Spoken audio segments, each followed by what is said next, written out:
While transitioning from their start as bloggers to Instagram influencers, it's our final installment of our Real Moms of Instagram series. So we introduce you to two Gilbert twins who argue that just because you have a small budget doesn't mean you can't DIY your way to a beautiful home. New this morning, our Megan Thompson joining us with how the Lolly Jane blog is all about hands-on crafting and projects that busy moms can do.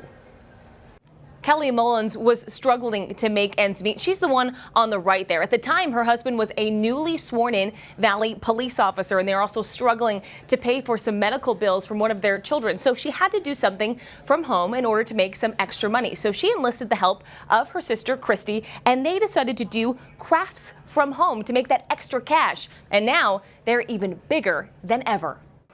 You gotta get down. Whether they're with their kids or they're with their crafts. Like, there's gotta be one still on there. These East Valley twins used to getting their hands dirty.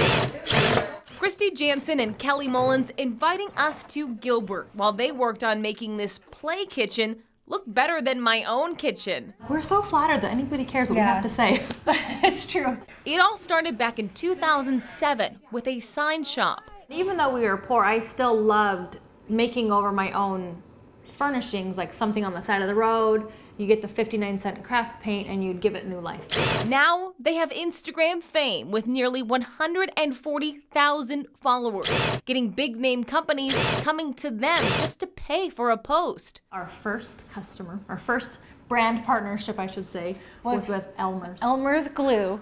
And it was a big deal. They sent us unlimited amount of glue, whatever we wanted. Which was $75 box.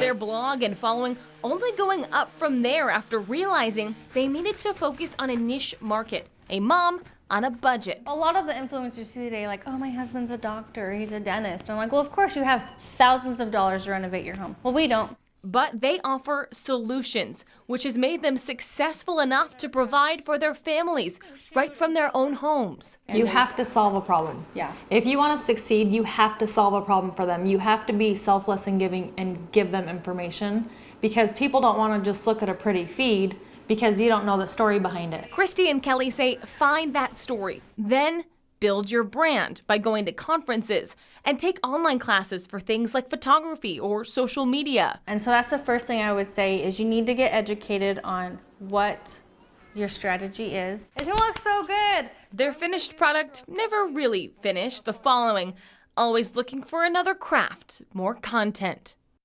In our week-long series, we have learned that you can't just post a photo and get a following like this, right? So what we've learned overall from a lot of these Instagram influencers that we talk to, that they say don't just post to post. Find something you're passionate about and be open to sharing your story. Make sure you get educated and be consistent with your posting so you can continue to build that following. If you missed any of our stories this week, they're live right now on abc15.com.